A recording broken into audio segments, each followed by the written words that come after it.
We're here this afternoon for the Commission to review and receive public comment on the Water Quality Strategy and Climate Action Plan developed by the National Park Service for Point Reyes National Seashore. Thank you so much. It is really good to be here with you today to present to you our first submittal for Water Quality Strategy and Climate Action Strategy. For environmental issues on ranches, the National Park Service is enforcing terms and conditions of current leases. Consistent with this approach, the National Park Service looks forward to your feedback on this first submittal. And we hope we get that from the commission staff, and of course the public. Component 1 of the strategy expands water quality monitoring in coastal watersheds. Septic systems are being inspected and upgraded where deficiencies are found. We look forward to the commission's comments and working with staff to refine the water quality strategy. We are committed to submitting a more detailed version of the climate action strategy in the future. Ranchers have privileged access to park management, while the NPS refuses to meet with members of the public. And ironically, the location is some of the worst water quality in the state of California. The plan lacks timeline, enforcement mechanisms, milestones to meet these water quality standards, which don't exist across all ranchers. The park should not be credited with water quality enforcement for a dairy closing on their own accord. The water quality strategy and climate plans released by the Park Service do not fulfill the Commission's required conditions. 2 dairies were discovered illegally discharging raw human sewage on parklands. Over 120 environmental and social justice organizations and local businesses that are seeking rejection of these flawed water quality and climate action strategies. Business as usual until you run out of water is not a solution. We can't just do the trust us approach anymore at Point Reyes. It's been too many decades of egregious violations. Last year, the Commission asked for specifics, including clear timelines, identification of priority areas, following ranch-specific site visits, and actionable items that would provide confidence to the Commission and the public that the protection of coastal resources was a priority for the NPS. What was submitted lacks timelines, fails to identify priority areas or ranch-specific details, and lacks clear actionable items for management and strategies to improve conditions on the ground. The strategies submitted leave us in the same place as last year: vague terms, promises of future dates and actions. And you'll decide with the National Parks Conservation Association. We request that the Commission not approve the water quality strategy. The Park Service kicks the management details down the road to the lease development process. Melissa Samet, Senior Water Resources Counsel with the National Wildlife Federation, the nation's largest conservation advocacy organization. The Federation respectfully urges the Commission to reject the water quality strategy because it doesn't comply with the conditional concurrence, and more importantly, it will not protect the seashore's biologically rich coastal resources. Instead, they kick the can down the road, once again, fundamentally ignoring the urgent need to protect California's coastal resources. It is unthinkable to have the state's most fecal contaminated location in a national park. And he found extensive fecal bacteria contamination ranging from 5 times the health limit for fecal coliform to a whopping 300 times the allowable health limit for enterococci. The average sample for E. coli, the average, was 10 times the health limit. We, the citizen owners of the park, need either an end to these gross polluters or a separate agency that will clean up our water. I'm Barbara Saltzman. I'm representing the Marin Audubon Society, and we simply don't see how the Commission can find the National Park Service's water quality strategy or climate strategy to be consistent with the Coastal Zone Management Program, because it doesn't assure the adequate protection of coastal resources. I am Teresa Harlan. I'm witness to the impact of ranching on our relatives, the land, water, animal, and plant life at Point Reyes National Seashore. What we have seen are years of ranchers treating public lands as if it still belonged to them. In this last year, we have news reports of illegal dumping, stream bank destruction, and most recently, the human waste dumping by ranchers. Please revoke your finding of consistency. I am a retired hazardous waste site remediation program manager. It has no clearly stated goals. Some aspirational statements are all. My name is Nancy Okada. I'm with the Sierra Club, California. I'm chair of the coastal subcommittee. Sierra Club asks you to reject the water quality strategy for the general management plan for Point Reyes. The water quality strategy is too vague. It is without any stated goals. The Commission's conditions have not been met in the water quality strategy, and we respectfully ask you to reject these documents. The Park Service has owned all these ranches for decades. To the best of my knowledge, no drainage with ranching in it has ever been in compliance with water quality laws. The National Park Service has been irresponsible by its lack of protection, testing, and oversight of this critical coastal zone and watershed. You actually have the legal and moral authority and power as protectors of the California coastal lands and waters to revoke for cause your conditional concurrence with the Point Reyes National Seashore General Management Plan Amendment. This public land, our seashore, has become a diminished and fractured mosaic, and water quality is horrendous despite Park Service promises and plans. I ask this commission to put its foot down. California must lead the way. Superintendent Kenkel, you have 5 minutes to respond to the public comments. I think an important thing to note is that we had 2.7 million visitors last year, an all-time record for the seashore. That was a 500,000 increase over annual average visitation. If conditions are so tragic at the seashore, why are the visitors still coming? That's really interesting to me. That seems unrelated to the infrastructure changes that you just described. So what led to the failure to really identify priority areas? So my understanding of applicable water quality laws is that the process should work in an opposite fashion. The regulated entities, in this case, the ranchers, need to be addressed accordingly. And so I'm not finding any basis for confidence in either the current water quality monitoring plan before us or a future iterative process. What's the Park Service's plan to shift the burden away from the public and back to government agencies to protect these public trust resources? Though there aren't any specific timelines in what you've submitted so far, do you have any, in terms of actual on-the-ground improvements being made to either operations or infrastructure, can you give us any sense of what's going on?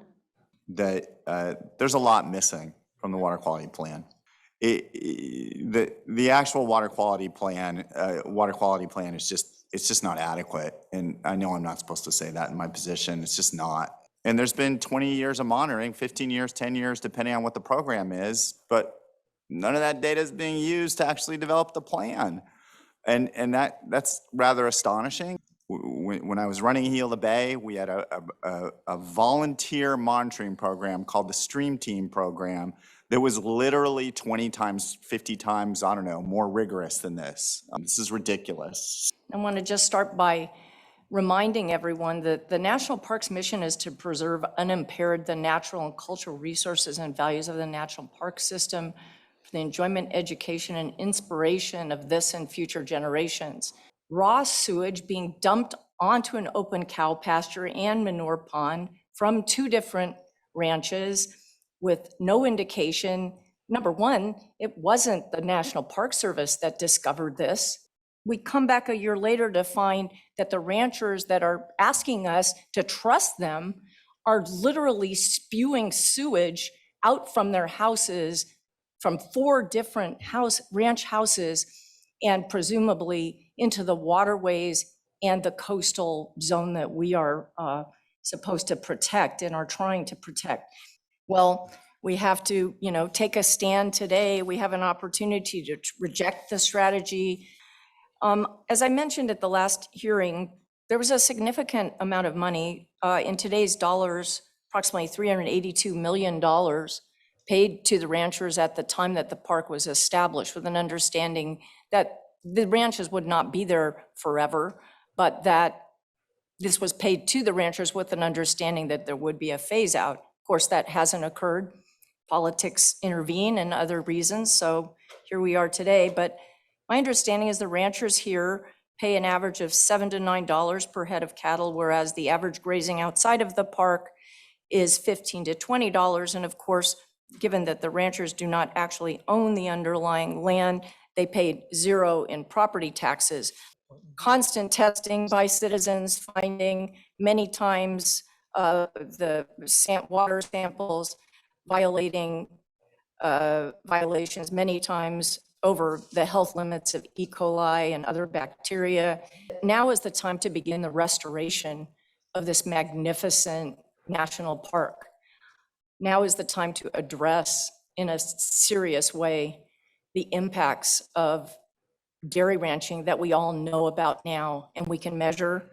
I would really encourage my fellow commissioners to vote today to reject the water quality strategy that has been proposed by the National Park Service. So the fact that these people are getting this enormous break on this land, and that's at the same time that they're polluting it, that they're taking their activity and, you know, putting it into the waterways that then affect other people and their property, is just about inexcusable. I don't want to risk parks just waltzing off on their own without us, because we've seen what they do, which is nothing. But I also do believe that this land has no business being ranching or dairy or anything else. It's a park. And there was a lot of political pressure on us to let those oyster farmers remain. But we didn't, because we saw that A, it was a federal park. It belonged to the people, not to the ranchers or the oyster farmers. And they were polluting. And I actually went to Point Reyes for the first time in my life, in 2 months ago. The wind and sort of the ocean and sort of, it was beautiful. It reminded me a lot of that. It was so special. And of course, it was really weird to see the cows and have to stop for the cows and let them pass by on our way there. The management standards and the benchmarks, and of course, the difficulties and pervasive problems with enforcement, and the fact that it's falling upon the public to do it.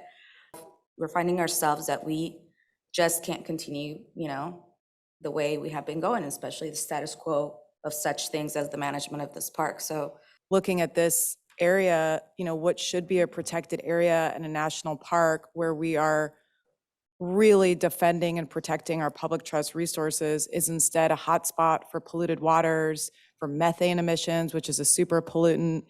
You know, to hear the remark, with all due respect to our Superintendent Kinkle, that despite the pervasive water quality issues, attendance is still up at the park, it is really dismaying to me. And it's embarrassment. We have to shift the burden away from members of the public who are continuing to report enforcement issues.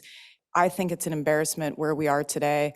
I think we have to raise the bar and do more. I think it is unconscionable given the situation at Point Reyes that we are here a year out from a consistency determination hearing wherein there were very specifically articulated conditions that went along with that determination, that we even ended up in this scenario. I'm a little bit perplexed, to be quite frank, but most of all, the Park Service, that you allow such time to go by that you're in a position to make an untimely last-minute submittal and put the commission in a frustrating position to have to say, no, come bring it to us now. And that, you know, the elephant in the room or the cattle in the room or whatever appropriate is that, you know, it's not sustainable to see this use continue in this location because of the adverse impacts on the coast. And I think we all know that. And we know the politics around that.